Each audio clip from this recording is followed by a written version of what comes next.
What's up, people?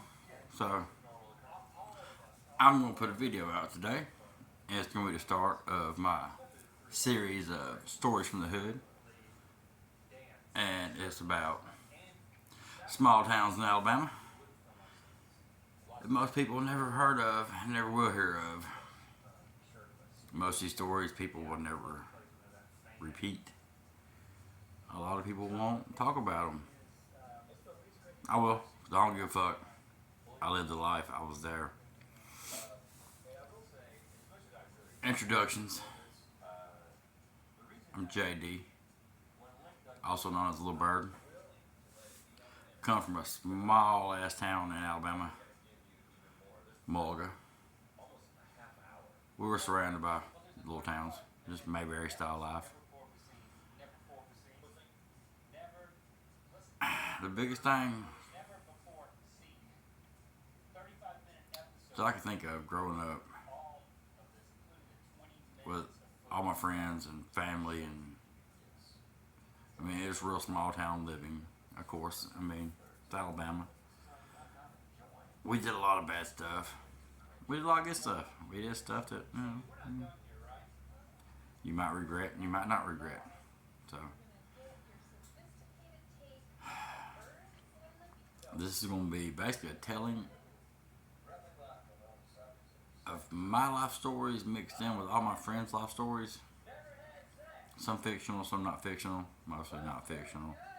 I will change names. I will not discuss stuff that other people I don't think won't be discussed. I mean, most of these stories I'm going to tell, unfortunately, most of the people have passed on due to drugs. So, no hard feelings. But we came from a fucked up town. We were 80s babies, Gen Xers, latchkey kids. We just ran the roads all day. God damn it, hold on. My dog wants in. Be right back.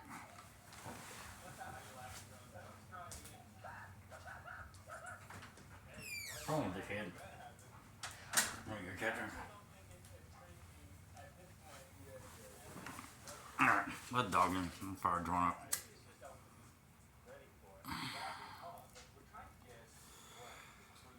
And there's probably a lot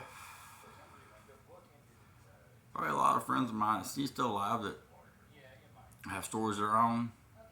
If you want me to tell that story, you watch this video, hit me up. I'll tell your story. Because I have no give a fucks about repercussions of nothing I say. I don't really care. We partied our fucking asses off. Our parents partied their asses off. I guess you could say that us 80s babies were raised different. So, damn, that's just good. I'm trying to figure the first person I want to tell my story about. Because I don't want to start with my story. I mean, I've done some shit. So, I think I'm going to start my first story off with a friend of mine. Unfortunately, still in prison from 1995. A lot of y'all already know who I'm talking about. My homeboy from Mulga. Pinto. James, Leroy, Tyree. That boy's crazy as fuck. His first stint. He's done tons of stints in prison. He'll probably been the rest of his life. Everybody can remember this idiot ran into a Waffle House in Hueytown, Alabama. Him and my boy BJ. R.I.P. BJ gone. They're gonna rob the Waffle House. This motherfucker's full of cops. Of course they get busted. And Pinto goes to prison. He gets 5 years. That was in 1995. It's 2025. Pinto's still in prison. He can't get out of that life. He loves it. I remember when he escaped. This shit was hilarious. Fucking police came all up on our houses. This was probably around 2010 maybe. I can't really remember. I remember when he escaped because they came to my house. Bunch of our houses, man. They came to Cody Tanner's house, kicked his fucking door in because we had put like Run Pinto Run. So we was like, get it. We didn't really give a fuck. They showed up at my house, interviewed me, wanting to know if I knew where he was. I was like, I could care less. They had a $10,000 reward in that motherfucker. I'd have turned him in. I don't give a fuck. That motherfucker robbed and stole from my family. I don't give a fuck. I would have turned his ass in a heartbeat. But I was like, it's just funny, like the people that I grew up around, the shit we done. So most of us, which a lot of us are not alive.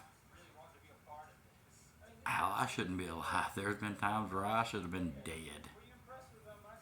And the only thing that saved me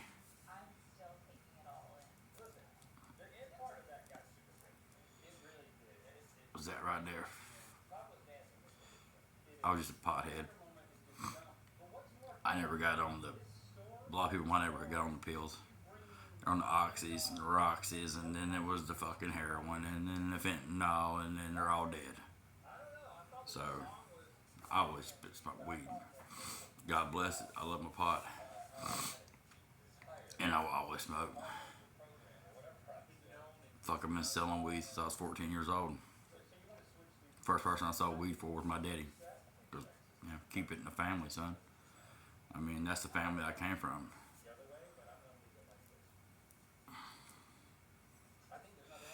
All of them, except my uncles. And I had a lot of family that looked down on me because I smoked weed. And then all their kids were fucking pillheads. But I was a black sheep.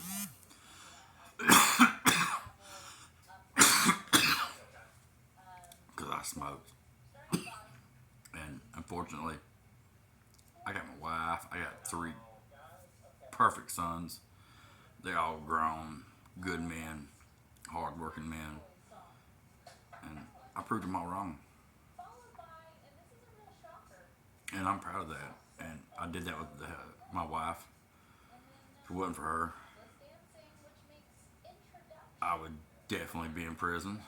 Or dead. Probably in prison. Because at one time I was facing 25 years.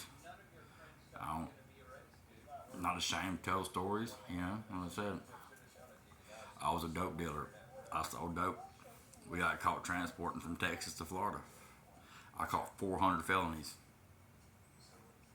Yes, 400 felonies. I had a felony for every pill I had in my possession. Nothing but tabs, Xanaxes, and Somas by the bottles. You just go to Texas and get the motherfuckers for nothing. Just go to any doctor and give them $50 and get a script and walk out. And I faced 25 years. I beat the case. So I'm thankful. But we're going to get more into stuff. More videos I put out. We'll get more into it and more into it. And I just gotta write stuff down and try to put down what stories and who I'm going to talk about. Like I said, I got great stories of all my homeboys. And I got some bad stories of some of my homeboys. Most of the bad stories, they gone. They in the ground. Whatever. I got a lot of great stories of homeboys that are still alive that were always be my homeboy no matter what. I ain't talked to some of these cats in 10 years except for maybe on Facebook. But they still my homeboys. They were there. They were at minor junior high school. They were at motherfucking Bayview Park. They were at motherfucking Bayview Bridge drag racing with us when we were 15. You know what I'm saying? Like, I got a best friend that we used to illegally street race every weekend at the Nationals in Birmingham. We always took over before there were street takeovers. We drag raced. And great friend of mine. We illegal street raced every weekend. He's a top cop now. Great dude. I ain't gonna say his name. A lot of y'all know me. Y'all probably know who he is. But I'm not gonna never say his name. But we got down, brother. And it just shows that it don't matter where you come from. If you put your mind to not being there, not staying there, not living that life, you'll come out ahead. It took me a long time to leave that state, to leave that town. I lived in Mulga till I was 40 years old. I was a diehard. That was my town. I'm so blessed that I got to leave that place, and now I live in a gorgeous, beautiful place. I live at the beach. Ocean's 3 blocks from the house. I get medical marijuana. So I got my son Snapchatting me right now. He's in Birmingham. He works his ass off. Much as I hate it, he's a construction worker, and I hate it, but he loves it. He does that shit, you know. And I hope this video reaches people because there's gonna be more like it. And a lot of the stories are, like I said, are stories of come ups of homies that came from my neighborhood, and we had nothing. Like we had nothing. Poor white fucking trash and poor black people. Just anybody want to know, go look up Mulga, Alabama. We were a poor, drug-ridden, fucked up town. And a lot of the kids that came from this town, we never had a chance in hell. We never had a chance in hell. Our teachers didn't give a fuck about us. Our parents were busy, working multiple jobs. My dad was a dope dealer. My mom worked multiple jobs, ran businesses. I had a great life, not gonna lie. Everybody tell you I had multiple cars, but like I said, my daddy sold dope. My mom worked her ass off. My daddy bought love. If my daddy wasn't around, he'd just buy me a car or a motorcycle. So, you know, and daddy's gone now. R.I.P. Birdman. He gone. Birdman gone. He out. He ain't lived that life like I told him to. He couldn't get off the stuff. And I hate to be that way with my own father, but I tried to help him for many years. I tried to help a lot of people. I tried to help anybody I could help to stay away from that lifestyle. Don't put that needle in your arm. Smoke a fucking joint, man. Just be fucking happy, dude. Just be blessed you woke up. Be blessed you have what you got. So I want everybody, watch this video, come holler at me, stay blessed. Smoke your motherfucking joint. Come sit down and chill with me. There's gonna be a lot more of these pop up eventually. I might do one a week. It just depends how I feel. I struggle a lot with mental illness right now. I have all kinds of problems in my life, health issues. So when I feel like getting out and talking to a fucking phone, I will. Sometimes I do. Sometimes I can care two shits less about any fucking thing. But I figured, you know what? I'll go every day, put something out. So y'all stay up, smoke one, holla at your boy.